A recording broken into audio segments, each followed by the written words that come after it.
Well, my name is Ecem Şimşek, and this is my project for our digital design course in EE, and its code is 102.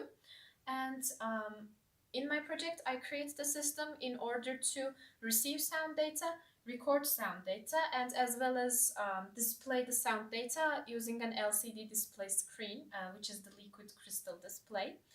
And to begin my project, I first used the PMod Mic 3 module of Digilant, and this module enabled me to actually get the sound data from the environment in an analog format, and to transform this data into a digital one, exactly into 12 bits, using its analog to digital converter. And this enabled me to get the sound signals that I need to use in my project. And once this operation was done in the system, I needed to transfer these digital information into my basis tree boards in order to send it to the display screen and also to record it in a memory.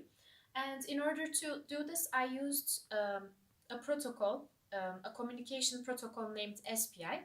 And SPI refers to a serial peripheral interface. And as it can be understood from its name, this protocol creates a serial communication between the two devices. And it creates this communication by using only 4 ports. And 2 of these ports are for the data transmission. They are the data transmission lines. And one of them is MISO, referring to master in slave out, and the other one is MOSI, which is the master out slave in. And it has 2 other ports. One of the ports is SS, and this is the slave select port. It chooses the device with which the master will communicate, and it is also useful for the situations when there is more than one slaves, but in this one, since it has one slave, it is directly connected to it. And the other port is the most important one. It is the serial clock port. And it actually creates the clock signal between the 2 devices. And by doing this, it syncs the 2 devices so that a healthy communication between them occurs. And in the SPI communication, the device that creates this clock signal is called the master, and the one who receives it is called the slave. And also, just for the PMod Mic 3 module, the communication actually occurred in 16 bits by also putting the data into a data buffer and then receiving it. My code had 4 states in order to do this. First, the enabling the communication between them. Second one, loading the data. Third one, setting the data, setting the output. And the fourth one, getting ready and enabling the ready signal. And these actually in the 16 bits, the first 4 bits were the 0 bits, and they were sent at the beginning. And the later on 12 bits were the actual data signals, actual data bits, and I received these data signals once actually at the falling edge of the clock signal, and exactly at the 16 clock cycles.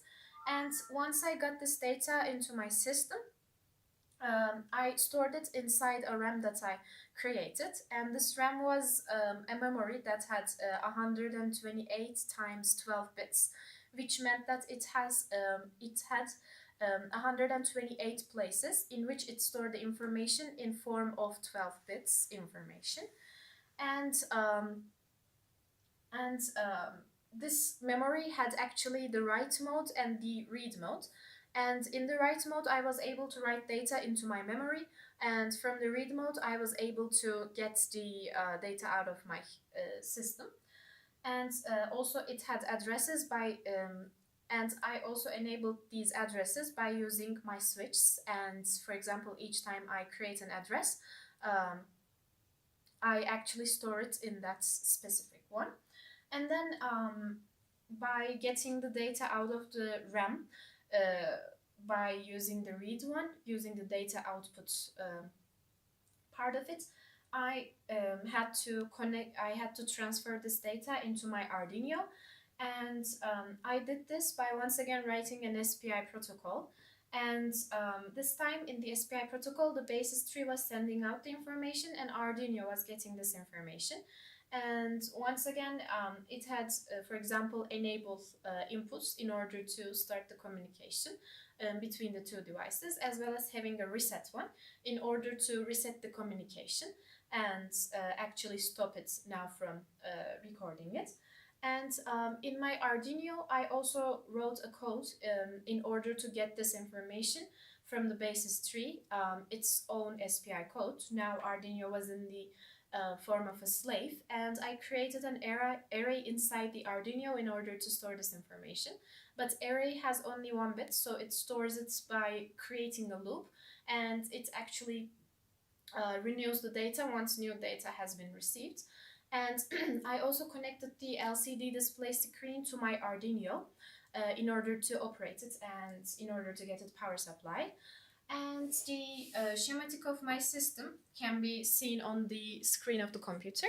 And as it can be seen, there is the PMOD Mic 3 module from which the data enters. It goes into the memory RAM in order to be stored in there.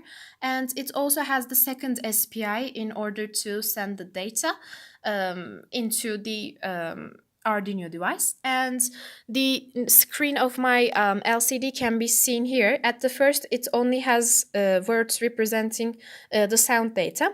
And once I actually activate the system, it will print the data, the sound data, in the form of integers, which once again I implemented using my Arduino code. And now I can actually display a small demo of my system. And in order to do this, I will do it with using the Arduino, and also in order to ensure the system, I used also a COM5 serial monitor in order to display the data, in order to be sure that it actually goes there. And now I can actually start my system. And in order to do this, I will play music into my system and record it as it is doing it. So I will start giving out the music. But at the moment, it does not record anything as enable is not opened. And now I will enable my system. And as it can be seen, the data is displayed on the screen once it continues to receive music. And also these different data can be seen on the monitor here. And it can be seen that there are some negative information here, but it only represents that there was a sign bit at the beginning of the digital data that was received. And I also display the writing that shows received 12-bit data item from master. And this was my overall project I created for my digital design course. Thank you for listening.